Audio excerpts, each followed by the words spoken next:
아버지께 참되게 예배하는 자들은 영과 진리로 예배할 때가 오나니 곧 이때라. 아버지께서는 자기에게 이렇게 예배하는 자들을 찾으시느니라. 하나님은 영이시니 예배하는 자가 영과 진리로 예배할지니라. 아멘.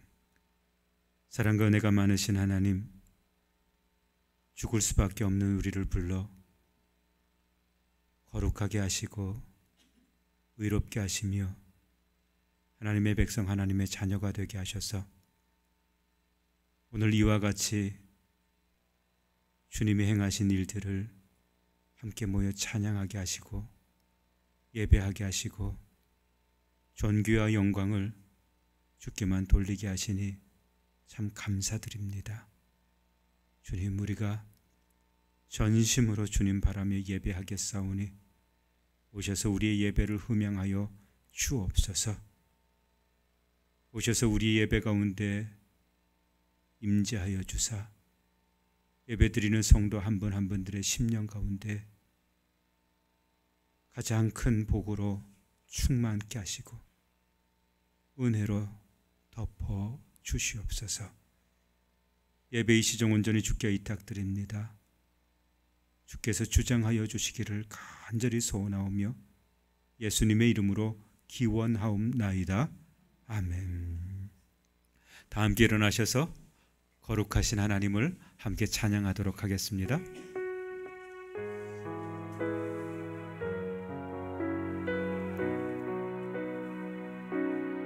우리 주 하나님 큰 영광과 존귀를 받기에 합당하신 지금 여기 계신 하나님, 온 천지 만물을 지으시고 다스리는 큰 권능과 능력으로 주의 말씀 이루시리. 거룩 거룩하다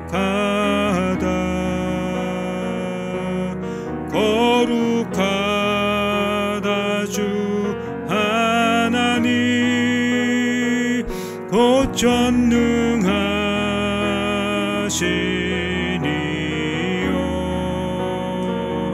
하나님 나라 임하네 주 임재하실 때 모든 만물 경배하리. 어둠 권세 물러가네 오셔서 다스리소서.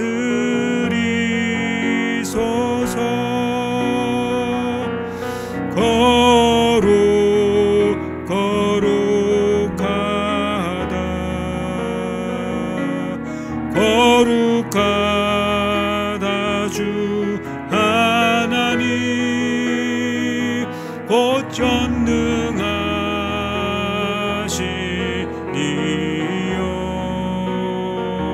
하나님 나라 임하네 어제도 계셨고 오늘도 계시며 이제 곧 오시루리와. 어제도 계셨고 오늘도 계시며 이제 곧 오시우리와. 거룩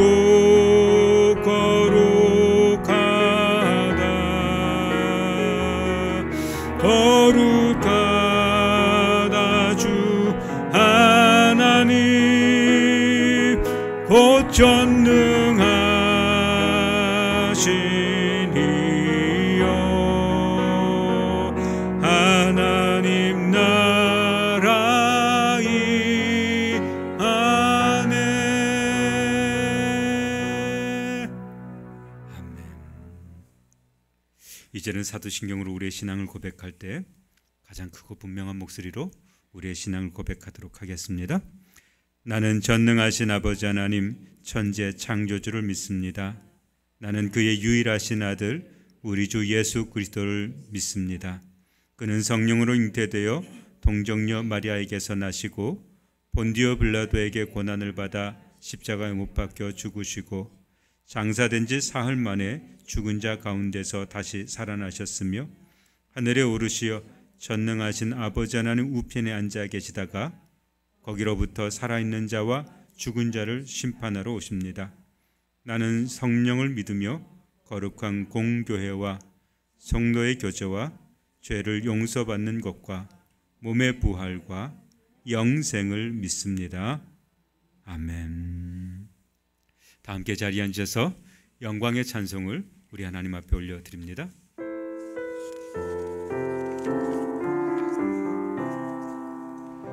내 주는 강한 성이요 방패와 병기 되시니 큰 환난에서 우리를 구하여 내시리로다. 옛 원수 마귀는 이때도 힘을 써 모략과 권세로 무기를 삼으니 천하에 누가 당하랴. 내 힘만 의지할 때는 패할 수밖에 없도다. 힘 있는 장수 나와서 날 대신하여 싸우네. 이 장수 누군가 주 예수 그리스도 만군의 주로다. 당할 자 누구랴 반드시 이기리로다. 이 땅에 마귀 들끓어 우리를 삼키려 하나. 겁내지 말고 섰거라. 진리로 이기리로다. 친척과 재물과 명예와 생명을 다 빼앗긴데도 진리는 살아서 그 나라 영원하리라.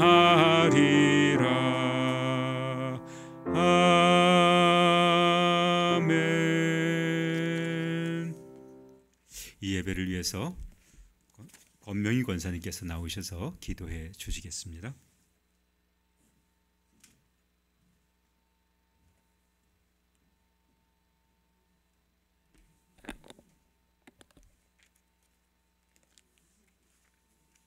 하나님 아버지, 오곡백과가 무르익어가는 계절, 하나님의 감사함을 느끼게 하는 풍성한 가을에 이렇게 아버지 전에 나와 예배 드릴 수 있게 하심을 너무나 감사드립니다.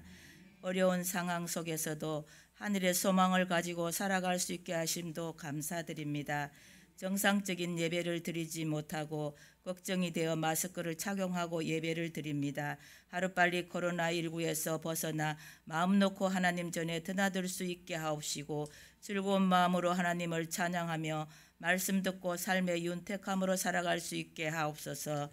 하나님 아버지, 새로운 장막을 주시니 감사합니다. 집을 사고 리모델링까지 많은 어려운 과정들이 있었지만 동행하여 주셔서 오늘 여기까지 있게 하옵시고 남은 일들 위에도 순조로이 진행될 수 있도록 우리 모두 합심하여 기도하게 하옵소서. 이 모든 일들을 이끌어 오신 목사님 그리고 장로님들 수고를 위로하여 주시옵고 많은 은혜로 채워 주시옵소서. 하나님 아버지, 가정로 교회에 속한 모든 기관들, 교회학교, 청년회, 선교회, 전도회, 성가대 12구역들 위에 함께 하셔서 올 한 해도 잘 마무리할 수 있도록 하나님 도와주시옵소서.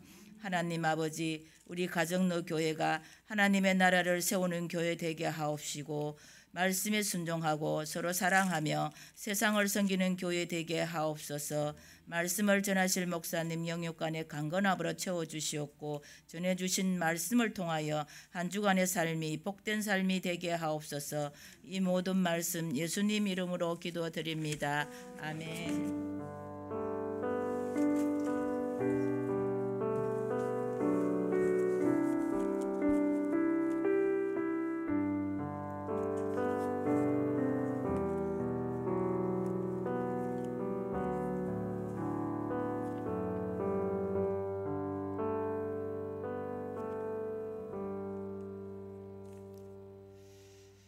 할렐루야.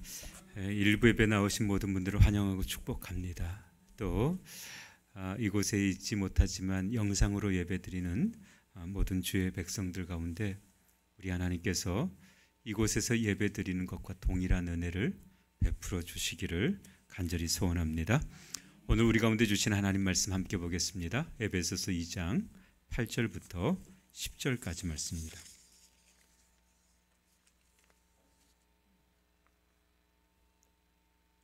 에베소서 2장 8절부터 10절까지 말씀.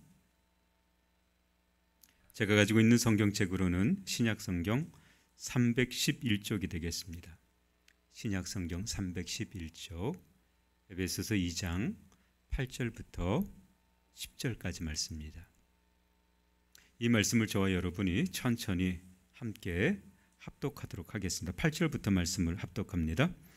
너희는 그 은혜에 의하여 믿음으로 말미암아 구원을 받았으니 이것은 너희에게 난 것이 아니요 하나님의 선물이라. 행위에서 난 것이 아니니 이는 누구든지 자랑하지 못하게 함이라. 우리는 그가 만드신 바라 그리스도 예수 안에서 선한 일을 위하여 지으심을 받은 자니 이 일은 하나님이 전에 예비하사 우리로 그 가운데서 행하게 하려 하심이니라. 아멘. 아멘. 오늘 우리 하나님께서 저와 여러분 가운데 크신 은혜 은총 베풀어 주시기를 간절히 소원합니다. 그리고 말씀을 들으면서 우리도 우리 하나님 말씀 앞에 다시금 서고 하나님의 계획이 우리 가운데 있음을 알고 담대해지는 귀한 역사가 충만하기를 주의 이름으로 축원을 드립니다. 금주 주일은 종교개혁 주일입니다. 종교개혁 주일 잠깐 동안 종교개혁에 대해서 살펴보고 그리고 말씀으로 돌아가서 함께 은혜를 나누고자 합니다.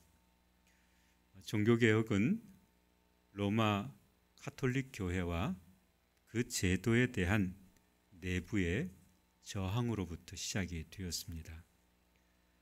마틴 루터의 저항이 있기 약 100여 년 전에 위클리프와 그리고 후스라고 하는 걸출한 인물들에 의해서 개혁이 시도된 적이 있었습니다. 이들은 하나님의 말씀인 성경으로 돌아가서 말씀 속에서 진리와 생명을 찾으려고 했던 인물들이 바로 위클리프 혹은 후스라고 하는 사람입니다. 카톨릭 교회는 이들을 가만히 놔둘 수가 없었습니다. 그래서 이단으로 이들을 몰아세웠고 위클리프는 죽은 후에 후스는 살아있는 동안에 화형에 처해집니다. 후스는 화형에 처해지기 직전에 아주 의미 있는 말을 합니다. 후스라고 하는 이 이름은 거위라고 하는 뜻도 있는데 자신의 빗대어서 이렇게 이야기합니다.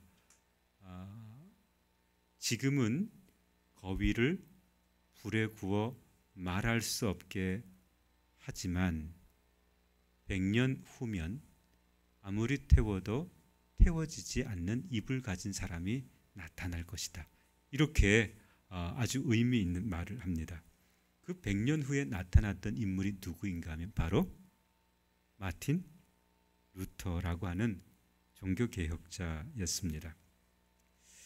마틴 루터는 처음부터 로마 카톨릭을 개혁하겠다 이렇게 태어났던 사람이 아닙니다. 마틴 루터는 어린 시절 아주 명석한 두뇌를 가지고 있어서 학업 능력이 학업 성취하는데 아주 뛰어난 탁월한 사람이었습니다. 그래서 그의 부모의 총애를 한 몸에 얻고 있었던 사람이었고 결국 그는 에르푸르트라고 하는 아주 유수한 대학 법학과에 입학을 하게 됩니다. 부모의 총애를 한 몸에 입고 있었던 마틴 루터는 학교에서 공부하고 있다가 방학이 되어서 부모를 만나러 고향으로 내려오게 됩니다. 시골집으로 내려오게 되었는데 다시 학교로 돌아가는 중에 7월에 폭우를 만나게 돼요. 친구와 함께 그 폭우를 피하기 위해서 나무 밑으로 들어갔다가 나무 밑에 들어선 순간 번개가 빠방 하고 치더니 옆에 있던 친구를 쳐서 친구가 즉사하게 됩니다. 이때의 두려움, 마틴 루터는 이때의 두려움을 말할 수 없는 두려움이었다 이렇게 표현을 합니다. 이 두려움 속에서 친구가 자기 옆에서 죽어가는 모습을 보면서 두려움 속에 휘달렸던 이 마틴 루터는 성인의 이름을 부르면서 이렇게 서원을 합니다. 한 번만 기회를 주십시오. 그러면 제가 사제가 되겠습니다. 내가 사제가 되어서 하나님의 사명을 감당하게 한 번만 기회를 주십시오. 이렇게 성인의 이름을 부르면서 서원을 했던 사람이 바로 마틴 루터였습니다. 마틴 루터는 학교를 돌아가지 않고 다시 고향집에 내려와서 부모에게 이 이야기를 합니다. 내가 사제가 되겠습니다. 그리고 있었던 일들을 이야기합니다. 그때 아버지 한스 루터라고 하는 아버지가 이 마틴 루터의 명석한 두뇌, 그 두뇌를 아까워하면서 이런 이야기를 합니다. 너에게 그런 일이 있게 한 것은 사단이 한 일이다. 마귀가 한 일이다. 그러니 마귀의 속삭임에 절대로 넘어가지 말아라. 너는 사제가 될 인물이 아니라 너는 판사가 되어야 할 인물이다. 사단이 한 내게 귀 기울이지 마라.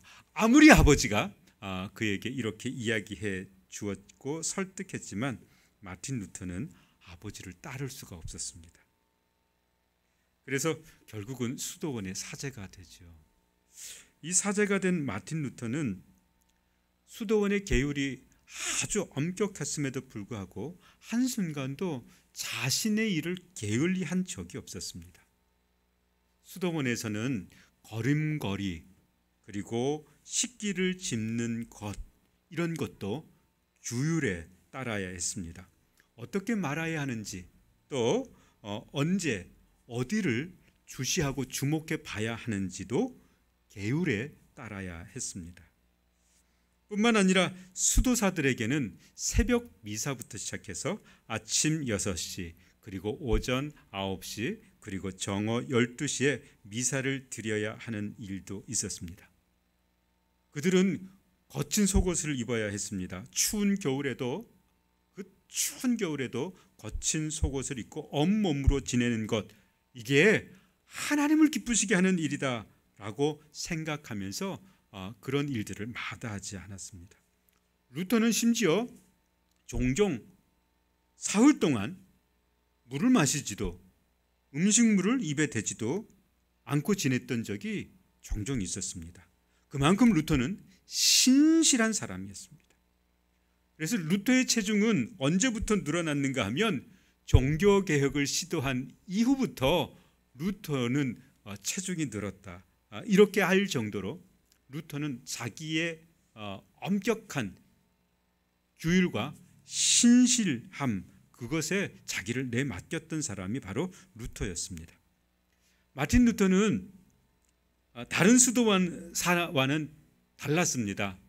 다른 수도사는 자기의 바쁜 일이 있을 때 혹은 병이 났을 때 미사를 드리지 못하면 돈을 주고 다른 수도사에게 나 대신 기도해 달라고 부탁을 했던 적이 여러 번 있었습니다. 그런데 마틴 루터는 한사코 그것을 마다해요. 병이 있을 때에도 그는 자기의 사명을 감당했고, 바쁜 일이 있을 때에는 주말까지도 미루고 그 일을 다 마칠 정도로 아주 성실했던 사람이 바로 마틴 루터였습니다. 이 마틴 루터의 책을 읽다가 저의 삶을 돌아보았습니다. 저의 신학교 때의 삶. 여러분, 저도 신학교 때에 일주일에 2번 채플이 있었습니다. 일주일에 2번 채플이 있었는데, 여러분, 그 채플이 들어가기가 참 싫은 적이 있습니다. 그러면 어떻게 하는가 하면 친구에게 대신 채플 카드를 맡겨요. 이거 대신 내달라. 점심 사줄 테니까 이거 대신 내달라. 그랬던 적이 있었습니다. 그런데 마틴 루터는요, 결코 그 일을 하지 않았다는 거예요. 그런 마틴 루터에게도 다른 문제들이 있었습니다. 어떤 문제들이 있었는가 하면 한눈을 파는 것, 또 동료 사제들에 대해서 그들이 한 말이나 그들이 한 행동을 놓고 비웃었던 일들, 또는 수도사가 되었음에도 불구하고 세상에 익숙해 있었던 세상 노래를 부르는 것, 이렇게 불렀습니다. 형편없는 노래, 이렇게 불렀는데 세상 노래를 부르는 것, 이런 것들이 지금 마틴 루터를 굉장히 괴롭혔습니다. 용서받아야 할 일들은 비단 이런 것뿐만 아니라 생각하는 것, 보는 것, 이런 것들이 용서받아야 할 일들로 떠올랐던 거죠. 그런데 마틴 루터가 이 일들이 생각이 나면 고해 사제를 찾아갔고, 고해 사제에게 자기의 모든 죄악을 그대로 다 드러냈습니다. 심지어는 하루에 고해 사제를 여러 번 찾아간 적도 있을 뿐만 아니라 6시간 동안 고해 사제를 붙들고 자기의 죄를 고백했던 적도 있었다 그랬습니다. 그 과정에서도 미사를 드릴 수 없는, 그래서 시간적으로 미사 드릴 수 없는 시간이 되었을 때는 다른 사람에게 미사를 부탁드렸던 것이 아니라 루터는 주말에도 미사를 드리기 위해서 자기의 온 힘을 기울였던 사람이 바로 루터였습니다. 여러분, 루터가 얼마나 신실했는지, 사제로서 얼마나 열심히 일했는지, 뿐만 아니라 자기가 얼마나 순결하게 살려고 애썼는지, 이런 모습을 우리는 능히 알아볼 수 있습니다. 그럼에도 불구하고 이 루터가 1507년 사제로서 처음 미사를 접전하게 되었는데, 미사를 집전하게 되었을 때 루터는 큰 두려움에 빠지게 됩니다.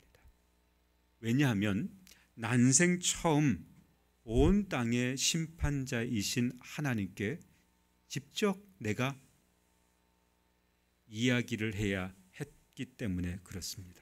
이전에는 마틴 루터는 늘 성인을 통해서나 혹은 마리아를 통해서 기도했던 사람이 바로 이 마틴 루터였습니다. 마리아여, 내 기도를 주님께 올려드려 주십시오, 이런 기도를 했던 사람인데, 미사를 집전할 때는 친히 두려우신 하나님, 어미하신 하나님께 내 이야기를 바로 올려드려야 했기 때문입니다. 그때 두려움이란 이루 말할 수 없었다, 이렇게 이야기를 해요. 그러면서 이 두려움을 어떻게 하면 없앨까? 그래서 다시금 마틴 루터는 성경으로 돌아가기 시작합니다. 그러다가 1510년 수도원의 일 때문에 로마를 방문할 일이 생기게 됩니다. 로마라고 하는 곳은 당시에 기독교의 심장부에 해당되는 곳이 바로 로마였습니다. 이 로마에 가면 성인들의 유물이 가득했습니다. 루터는 거룩한 성인들이 있는 유물들이 있는 곳을 다 훑고 다니면서 가는 곳마다 공덕을 쌓기 시작했어요. 공덕. 그래서 내가 쌓은 이 공덕으로 말미암아 누군가가 연옥에서 벗어날 것이다 라고 하는 그런 생각 때문에 공덕을 쌓는 일에 아주 깊이 빠져들었습니다. 그런데 기독교 세계의 심장부인 로마라고 하는 곳에서 의심의 싹시 타오르기 시작해요. 모든 사람들이 돈을 치르고 그들과 그들이 아는 고인들을 위해서 사제들에게 부탁해서 미사를 올려드리는 일이 있었습니다. 여러분, 미사는 빨리 끝나면 빨리 끝날수록 더 많은 사람들의 미사를 드려줄 수 있게 되죠. 돈을 받고. 그래서 미사 때 사제들이 주로 했던 일이 있습니다. 저처럼 이렇게 말을 천천히 하는 것이 아니라 미사를 드릴 때 말을 되게 빨리 하는 겁니다. 여러분, 그러면 미사가 어떻게 될까요? 빨리 끝날 수가 있었죠. 그래서 미사가 빨리 끝나면 끝날수록 더 많은 미사를 드릴 수가 있었죠. 그래서 사제들은 말을 빨리 하는 연습을 했습니다. 말을 빨리 하고 미사를 빨리 끝내고 다른 미사를 드려서 돈을 받아 챙기는 이런 일들이 예배 시간에 일어나곤 했습니다. 심지어는 같은 예배당에서 두 사람의 사제가 한쪽에서는 이 사람이 집전하는 미사가 있었고 또 한쪽에서는 이 사람이 집전하는 미사가 있었다 그래요. 그래서 한 예배당 안에서 미사가 두 번 같이 동시에 일어나기도 했다 그래요. 왜요? 미사를 드리면 뭐가 들어오기 때문에요? 돈이 들어오기 때문에 그렇습니다. 그래서 미사를 드릴 때 사제들이 너무나 빨리 말을 하는 바람에 도대체 무슨 말을 하는지도 모른 채 미사가 끝나버리기도 하고 양쪽에서 같은 미사를 드렸기 때문에 도대체 누구의 말을 들어야 하는지도 모른 채 미사가 끝나버리곤 했습니다. 이런 광경을 마틴 루터는 로마에서 보기 시작했어요. 그리고 의심의 싹시 튀어나기 시작합니다. 과연 이런 미사를 하나님이 받으실까 하는 거예요. 하나님은 이렇게 드리는 미사를 받으실까 하는 의심이 들었습니다. 이런 의심이 더 확고하게 든 것이 있었습니다. 성계단 성당이라고 하는 곳이 있었습니다. 성계단 성당. 로마에는 성계단 성당은 어떤 것인가 하면 예수께서 빌라도 앞에 출두할 때 올랐던 계단, 그 계단을 로마로 가져왔다 이렇게 전해졌어요. 그래서 그 계단을 가지고 성계단 성당을 만들었어요. 그래서 많은 사람들이 이 계단을 올라가면서 계단에 엎드려 입을 맞추고 그리고 주기도를 외우면 그러면 공덕을 쌓게 되고 그 쌓은 공덕으로 연옥에 빠져 있는 자기의 식구들을 건져낼 수 있다 이런 생각을 했습니다. 여러분, 그래서 이 마틴 루터도 동일한 공덕을 쌓으려고 이 성계단 성당을 계단에 입을 맞추고 그리고 주기도문을 외우면서 한 계단 한 계단 한 계단 이렇게 올라가기 시작했어요. 그리고 계단 꼭대기에 딱 다다랐을 때 마틴 루터가 이런 질문을 해요. 이 말이 사실인지 누가 알지? 이렇게 공덕을 쌓으면 연옥에 있는 죄인들이 건져진다는 이 말이 누구의 말인지 그리고 이것이 사실인지 어떻게 알지? 이런 의심이 들기 시작했던 거예요. 이런 의심이 들기 시작하자 마틴 루터는 더 이상 로마를 순례할 수가 없었습니다. 그래서 돌아왔습니다. 돌아와서 그가 수도원에서 성경을 펴고 공부하기 시작했는데 그의 공부하는 모습을 보았던 수도원 원장이 그를 어디로 보내는가 하면 비텐베르크 아우구스 수도원으로 보내게 돼요. 여기서는 가르치는 교사로서 일하도록 되어 있기 때문에 그렇습니다. 그래서 마틴 루터는 교사로 일하면서도 자기가 품었던 이 사실인지 아닌지 누가 어떻게 알지? 이런 의심을 풀기 위해서 성경에 파묻혀 살기 시작합니다. 마틴 루터가 이렇게 성경에 파묻혀 있을 때 가톨릭 교회에서는요, 면죄부 판매가 기승을 부렸습니다. 여러분, 면죄부라고 하는 것은 돈만 주면 살 수 있는 것이 면죄부였습니다. 살인한 살인자도 면죄부를 살 수 있었습니다. 뿐만 아니라 간음을 한 자도, 뿐만 아니라 도둑질을 한 사람도 돈만 내면 이 면죄부를 살 수가 있었습니다. 면죄부를 산 사람은 연옥에 가지 않고 곧바로 어디로 끌어올려진다 그래요?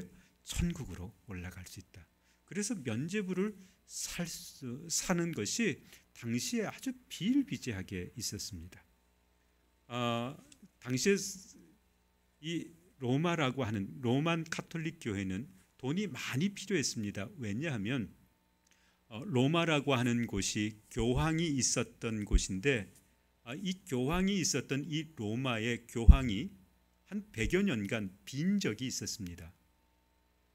바로 잉글랜드, 영국에 교황이 세워져서 영국에서 교황이 머무르고 이 로마로 교황이 오지 않았던 적이 많았기 때문에 그랬습니다. 그래서 로마 카톨릭 사회에서는 새 교황이 선출되고 교황이 로마에 머무를 수 있도록, 그리고 그런 권위가 세워질 수 있도록 대성당을 짓자. 그래서 세워진 대성당이 바로 베드로 대성당이었습니다. 이 베드로 대성당은 보석이 어마어마하게 박혀요. 그 보석을 다 받기 위해서 필요한 게 뭡니까? 바로 돈이었습니다. 그 돈을 뭘 통해서 충당했는가 하면 바로 면죄부를 팔아서 충당하게 되었어요. 이렇게 면죄부 판매가 기승을 부리자 성경에 깊이 파묻혀 있었던 루터는 그 면죄부 판매가 부정하다, 합당하지 않다, 그리고 종교개혁을 시작하게 돼요. 그런데 종교개혁은 내적인 저항에서만 비롯된 것이 아닙니다. 외부적인 저항도 있었습니다. 외부적인 저항이 뭔가 하면 바로 인문주의자들의 출현이었어요. 인문주의자들. 여러분, 인문주의자들 그러면 대표적인 인물이 페트라르카라고 하는 인물, 그리고 이 페트라르카를 추종했던 로렌조 발라라고 하는 이런 인물들이 바로 그들입니다. 이 로렌조 발라는 당시 로마 황제 콘스탄티누스 대제가 교황에게 보낸 서신이라고 하는 콘스탄티누스의 기진이라고 하는 이 문서가 있었는데, 이 문서에 따라서 교황이 서로마, 서유럽을 통치할 수 있다. 이것의 근거가 바로 콘스탄티누스 기진이라고 하는 편지였습니다. 그런데 이 편지가 사실은 가짜였습니다. 위조된 것이었습니다. 그런데 이 위조된 것, 가짜라고 하는 문서, 그것을 밝혀낸 사람이 바로 로렌조 발라라고 하는 사람이에요. 그가 로렌조 발라라고 하는 이 인문주의자가 이거 거짓말이에요. 이거 거짓말로 쓰여진 편지예요. 그것을 밝히 드러내. 그래서 교황의 그 권위를 확 떨어뜨려 놓게 됩니다. 뿐만 아니라 신약 성경의 주석을 쓴 사람이 로렌조 발라라고 하는 사람이고, 그리고 에라스무스라고 하는 사람이 그리스어로 신약 성경을 번역하게 돼요. 그리고 이것을 교황청에 헌정했는데, 이 교황청에 헌정되었던 그리스어 성경, 이 그리스어 성경이 교황청을 아주 난처하게 만들게 돼요. 왜냐하면 당시에 많은 사람들이 이 그리스어로 쓰여진 성경을 읽기 시작했기 때문에, 심지어 사제들도 문맹의 사제들이 많았다 그래요. 성경을 직접 읽지 못하는 사제들. 여러분, 그러더니 어떻게 그러면 미사를 집전했는가? 외웠다 그래요. 달달달 다 외워서 미사를 집전했다 그랬습니다. 그런데 이런 문맹인들이 다시금 그리스어로 성경을 읽기 시작했어요. 그러면서 진리가, 그리고 생명이, 그리고 성경의 권위가 교황의 권위보다 더 뛰어나다라고 하는 것을 밝히게 되죠. 그래서 이전의 규율과 이전의 논리들이 하나하나 허물어지기 시작했던 겁니다. 그러면서 시작된 것이 바로 종교개혁이에요. 종교개혁은 하나님의 말씀으로 돌아갔던 사람들, 하나님의 말씀을 읽기 시작한 사람들, 하나님의 말씀이 진리라고 하는 것들에 근거했던 사람들에 의해서 종교개혁이 시작이 되었어요. 비로소 이 하나님의 말씀을 통해서 사람들은 내가 누구인가를 발견하게 되었고, 그러면 내가 하나님 앞에서 어떻게 살아야 되는가, 그것을 발견한 책이 바로 성경이었습니다. 여러분, 오늘 성경 에베소서로 우리 한번 돌아가 보겠습니다. 에베소서 오늘 본문에서 이렇게 밝혀주고 있죠. 8절 말씀은 이렇게 이야기합니다. 같이 8절을 읽겠습니다. 시작. 너희는 그 은혜에 의하여 믿음으로 말미암아 구원을 받았으니 이것은 너희에게서 난 것이 아니요 하나님의 선물이라. 행위에서 난 것이 아니니 이는 누구든지 자랑하지 못하게 함이라. 여러분, 성경으로 돌아가 봤더니 차별이 없다는 사실이 드러났어요. 어떤 차별인가 하면 유대인과 이방인들에 대한 차별이 성경 안에서는 없다는 사실이 드러났어요. 유대인들은 우리는 선민이라고 여겼습니다. 성경 어디에서 유대인들이 선민이라고 드러났는가? 그런 것이 없습니다. 그런데 이런 규율을 누가 세웠는가? 유대인들이 세웠어요. 그리고 이방인들에 대해서 쓸모없는 놈들, 쓸모없는 사람들 이렇게 불렀습니다. 그래서 이방인들과 유대인은 상종을 하지 않았습니다. 그런데 이런 차별을 누가 만들어냈는가? 성경이 그런 차별을 아니라는 거예요. 성경으로 다시금 돌아가 봤더니, 진리로 돌아가 봤더니, 생명으로 돌아가 봤더니 그리스도 예수 안에서 차별이 없다는 것이 분명하게 밝혀져요.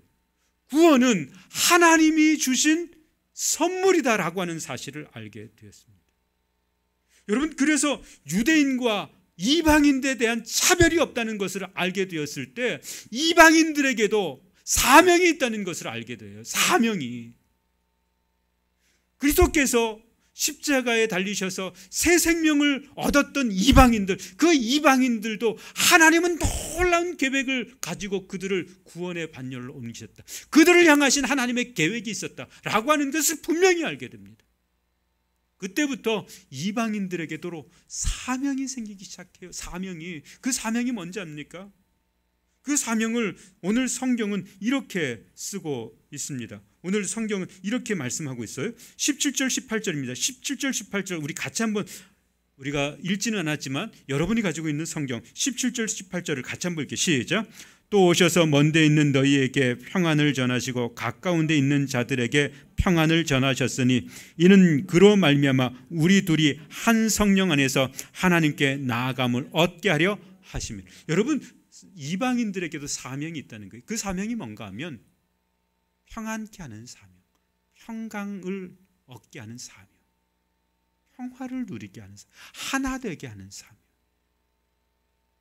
쓸모없는 이방인들이 성경으로 돌아가니까, 진리로 돌아가니까 쓸모없다, 이렇게 불렀던 그들에게도 사명이 있다. 할렐루야. 그것을 발견하게 되는 것이 어디였는가 하면 바로 성경이었습니다. 하나님의 말씀, 진리의 빛. 성경은 모든 사람을 차별 없이 대하고 성경은 모든 사람을 사명자로 불렀다는 거예요. 여러분, 이게 바로 성경으로 돌아갈 때 분명해지는 겁니다. 오늘 본문을 통해서 한국교회를 다시 한번 보게 됩니다. 한국교회는 시간이 흐르면 흐를수록 성경으로 돌아갔는가 아니면 규율과 제도에 얽매이게 되었는가? 여러분, 한국교회는 성경으로 시간이 흐르면 흐를수록 성경으로 돌아갑니까? 제도와 규율로 얽매여 있습니까? 한국교회는 시간이 가면 갈수록 점점 제도가 많아졌고 규율이 많아졌습니다. 최고의 권위가 하나님의 말씀임에도 불구하고 그 권위조차도 인정하지 않고 있는 곳이 바로 한국교회입니다. 여러분, 이런 때 우리 과정로교회는 어떤 교회가 되어야 하는가? 당연합니다. 우리 과정로교회는 어디로 돌아가야 돼요? 하나님의 말씀으로 돌아가야 하는 줄 믿습니다. 말씀으로요. 여러분, 우리를 향하신 하나님의 선하신 계획이 있음을 알 때 믿음의 사람들은 담대해질 수 있어요. 그렇지 않습니까? 여러분, 이곳에 있는 한 분 한 분들을 향하신 하나님의 선하신 계획이 있다는 거예요. 여러분, 믿으시죠? 믿으시죠? 성경이 우리에게 그것을 말해주고 있어요. 저와 여러분 안에 하나님은 선한 계획을 가지고 계시다는 거예요. 그 계획을 이루어 가신다는 거예요. 여러분, 그러면 지금 당장 내가 어렵다 할지라도 나를 향하신 하나님의 놀라운 계획이 있음을 알 때 여러분, 우리는 곁길로 가게 될까요? 아니면 곧은 길로 가게 될까요? 우리는 곧은 길로 가게 되는 줄 믿습니다. 이게 바로 신앙인들이에요. 과정로교회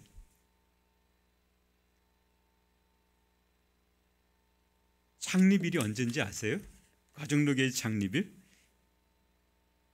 예, 과정로교회 창립일은요 2014년 11월 2일이었습니다. 이곳에 교회를 세우고요. 딱 몇 년이 지났습니까? 6년이 지났습니다. 여러분, 이곳에서 6년 동안 지내면서 우리 과정로교회가 소멸되지 않고 지금까지 이렇게 존재하게 한 것은 우리가 하나님의 말씀을 붙들었기 때문인 줄 믿습니다. 제도와 규율에 얽매인 교회가 아니라 하나님 말씀에 붙들린 교회. 여러분, 6년 동안 하나님은 이곳에서 우리 하나님의 크신 은혜를 누리게 하셨습니다. 그리고 이제 오늘을 마지막으로 우리 과정로교회는 새롭게 리모델링한 교회로 이전하게 됩니다. 여러분, 그 이전할 때에도 그곳에서 우리가 집중해야 하는 것 하나가 있다면 하나님의 말씀으로 돌아가는 것. 여러분, 이것이 우리가 집중해서 해야 하는 일입니다. 그곳에서 우리가 어떤 제도나 규율을 세우고 그것에 권위를 두고 살아가는 것이 아니라 참 생명이고 참 진리의 빛이신 우리 하나님의 말씀, 그 말씀을 우리가 붙들고 살 때 6년 동안 이것에서 우리를 평안케 하신 하나님은 옮겨간 교회에서도 우리를 붙들어 주시고 인도해 주시고 강건케 하시고 세상을 이길 만한 힘과 능력으로 우리에게 새롭게 하여 주실 줄 믿습니다. 그런 은혜를 우리 같이 누리셨으면 좋겠습니다. 종교개혁은 안팎으로 있었던 저항입니다. 여러분, 우리 과정로교회도 안팎으로 저항을 받았습니다. 코로나19로 말미암아 우리는 예상치도 못했던 건물을 사게 되었고 그리고 이전하게 되었습니다. 뿐만 아니라 우리가 어떻게 지속해서 신앙생활을 해야 할 것인가라고 하는 저항을 받았습니다. 여러분, 이때 우리가 다시 한번 말씀으로 돌아가십시다. 그 말씀으로 돌아갈 때 저와 여러분 안에는 우리 하나님이 말씀해 주시고 저와 여러분 안에는 우리 하나님께서 부어주신 풍성한 사명이 있는 줄 믿습니다. 저 나이가 많아서 사명이 없어요. 아니요. 우리가 말씀으로 돌아가면 저와 여러분은 분명한 사명, 우리가 감당해야 할 사명이 있게 되는 줄 믿습니다. 그 사명 감당하며 하나님께 영광을 돌리며 우리 하나님이 주시는 복으로 충만한 삶 살아가는 저와 여러분이 되시기를 주님의 이름으로 축원을 드립니다. 기도하십시다. 우리 함께 기도할 때 하나님, 내가 말씀의 빛으로 돌아가겠습니다. 그리고 내게 부어주신 사명 감당하겠습니다. 유대인이나 이방인을 차별하지 않으시는 우리 하나님의 선하신 계획, 주님 그 계획이 지금 내게도 있게 하심을 믿습니다. 그 계획 이루시는 주님 앞에서 우리가 늘 담대하고 세상을 이기는 귀한 역사가 있게 해 주십시오. 우리 한 1분 정도만 통성으로 간절하게 기도하겠습니다. 사랑과 은혜가 충만하신 하나님, 우리를 이곳에 부르시고 주님 이곳에서 6년 동안 살게 하셨습니다. 우리 하나님을 예배하게 하셨고 말씀의 빛으로 아버지 하나님 우리가 돌아가게 하셨습니다. 주님, 이제 그 6년이 지나고 아버지 하나님 다시금 세상의 저항, 우리 하나님께서 아버지 하나님 허락하신 기회, 그 기회로 말미암아 주님 이제 우리가 교회를 이전하게 됩니다. 우리 하나님께서 6년 동안 이곳에서 복을 주신 줄 믿습니다. 이곳에서 우리 하나님의 그 크신 은혜를 누리게 하신 줄 믿습니다. 주님 감사합니다. 이제 아버지 하나님 교회를 이전하게 되었습니다. 이전한 그곳에서도 우리가 주의 말씀의 빛을 따라 살기를 원하고 아버지 그곳에서 아버지 우리 하나님께서 우리 가운데 부어주시는 풍성한 은혜를 누릴 수 있게 되기를 원합니다. 주님, 결코 어떤 규율이나 제도에 얽매이지 않게 하시고 오직 주님의 말씀의 빛, 그 말씀의 빛으로 새롭게 되는 귀한 역사가 있게 해 주옵소서.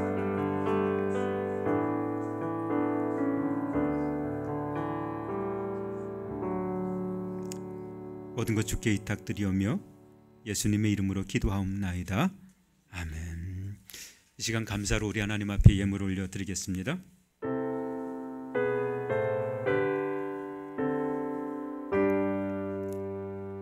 모든 것이 주께로부터 왔으니 이 예물을 주께 드리나이다.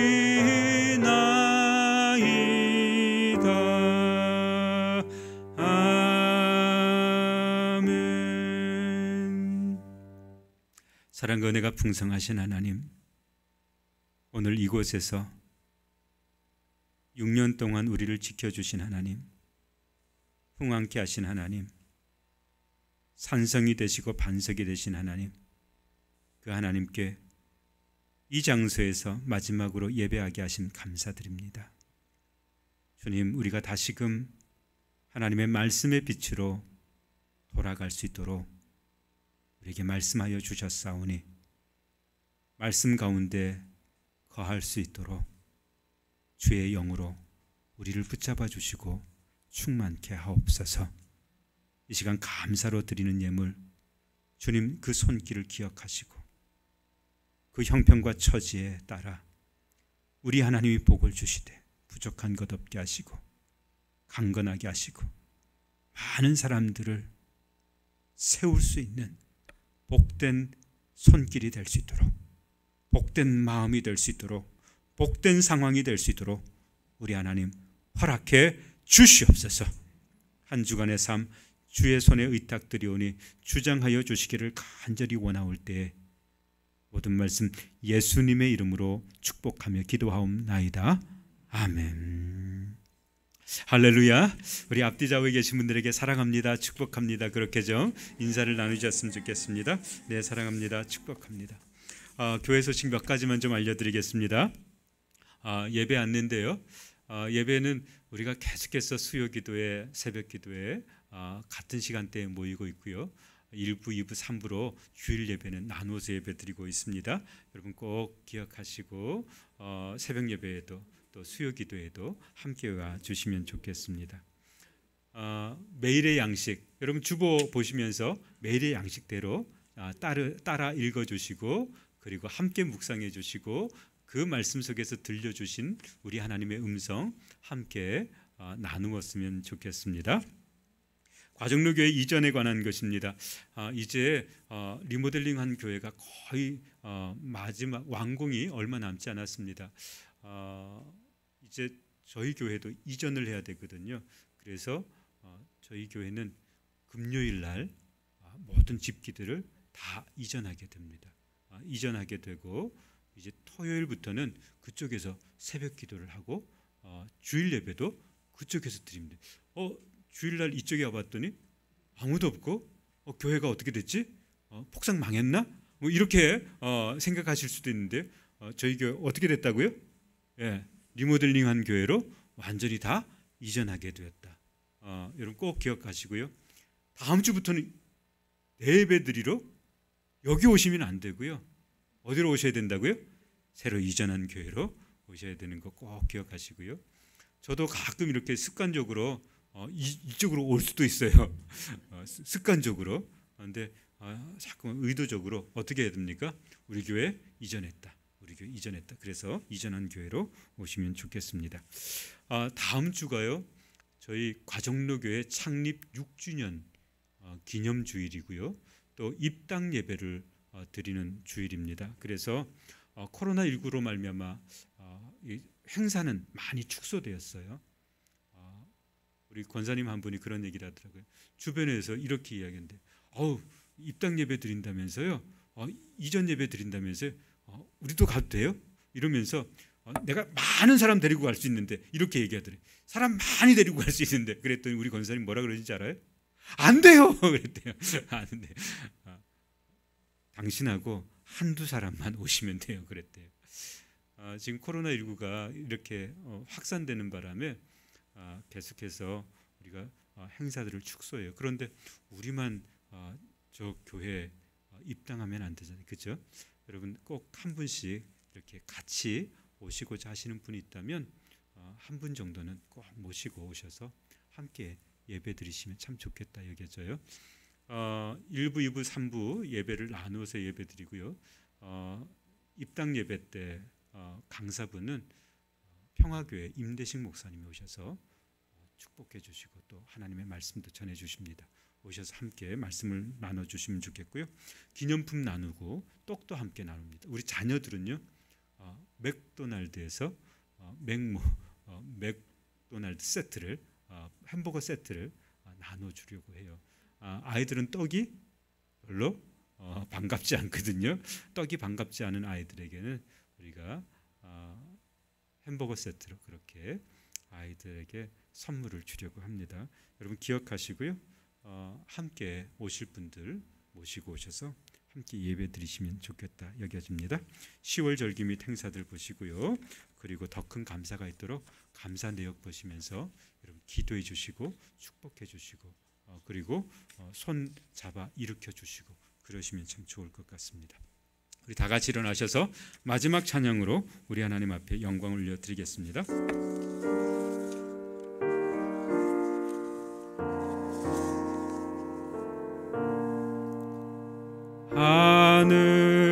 하늘에 계신 아버지 이름 거룩하사 주님 나라 임하시고 뜻이 이루어지이다.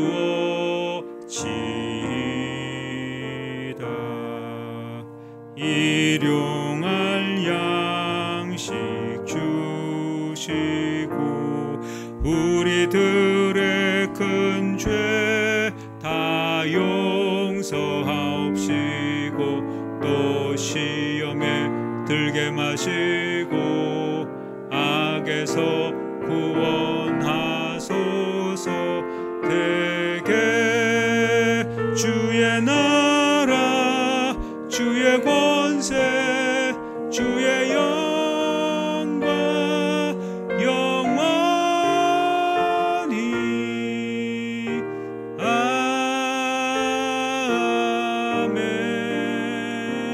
아멘. 기도하겠습니다. 이제는 부활이요 생명이신 우리 주 예수 그리스도의 은혜와 하나님 아버지의 무한하신 사랑과 성령님의 감화 감동 교제 교통하심의 역사가 머리 숙여 함께 예배드리고 돌아가는 모든 성도들 머리 위에, 가정 위에, 일터 위에, 이 민족과 열방 위에 이제로부터 영원토록 함께 하시길 간절히 축원하옵나이다. 아멘.